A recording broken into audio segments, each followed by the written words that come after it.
this violence always over the top is important to the movie. Yeah, well, and that's the thing too. I mean, you kind of have to show that war is hell. You have to show that. You got to. Yeah, you know, It is. it can't be the 50s where someone gets shot and goes, "Oh my gosh," you know. So no, a shoulder wound. No, and the funny thing is, it was kind of common in that first kill with the 3 guys in the boat. I was like, yeah. okay, here we go. Here we go. Here we go. All right. So generic questions. So why did you decide to bring Rambo back?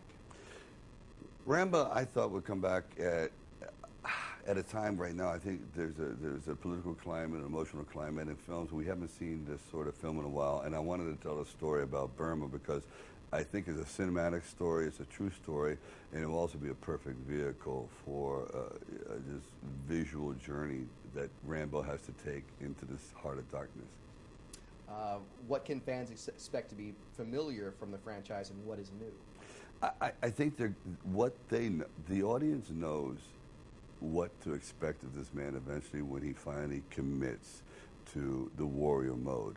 So I think the expectation of waiting, is he eventually going to be pulled back in? When he does, he makes a declaration that he's never made before, that he's never killed for his country. He's done it for himself. It's just who he is.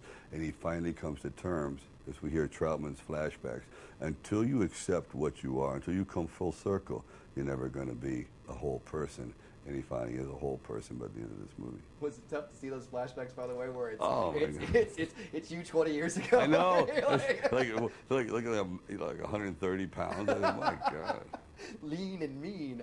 What kind of research did you do for this film, and what kind of training did you do? We did a lot of research. We had dealt with the Free Burma Rangers, the United Nations, Soldier Fortune magazine, and there's so much information about these Burmese atrocities on the internet. So we compiled with actual footage the real barbaric atmosphere of Burma, and then wrote a story around it. So there's a lot of thought. Everything that's in there is real. And the training? And the training? The training for your body? Well, the training was pretty heavy core. I brought a trainer over there, but you don't have that much time to train when you're doing this. You have to get up at like 4 in the morning and try to get the best you can out of it. What do you hope that fans and new audiences will take away from this Rambo film?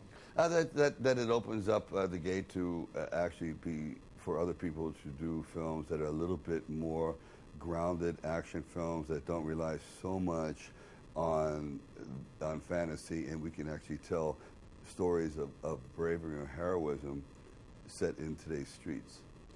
What has been your favorite part about playing John Rambo?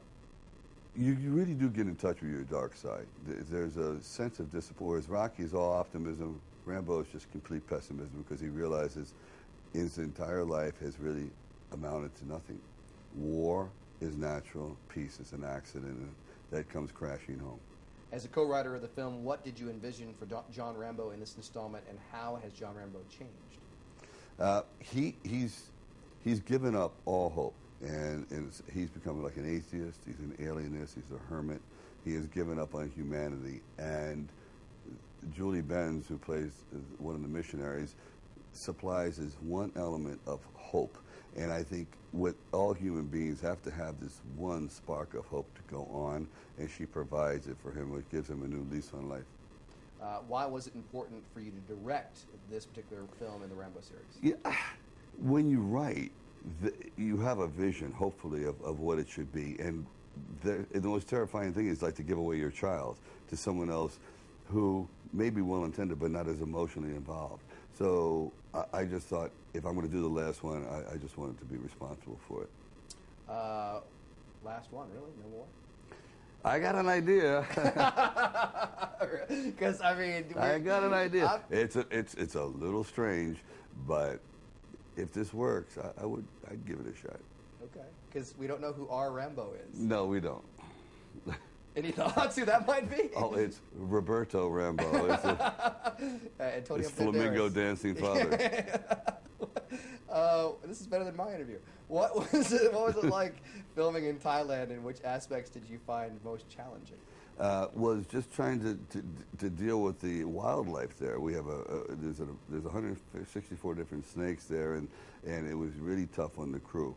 It's just the wildlife and the heat and the isolation factor. It was very, very fatiguing. But I said that we had a crew. There was almost 550 people. I said, guys, we're never going to come down this route again. You're never going to go there. You talk about a test of will and making a film of the most difficult situations. There's a part of you that's going to hate it, but there's a part of you when it's over, you're going to be sad. Mm-hmm. And it's true. It's like you just went through something you're never going to go through again. The last question I think we've already asked is, can we expect to see John Rambo again?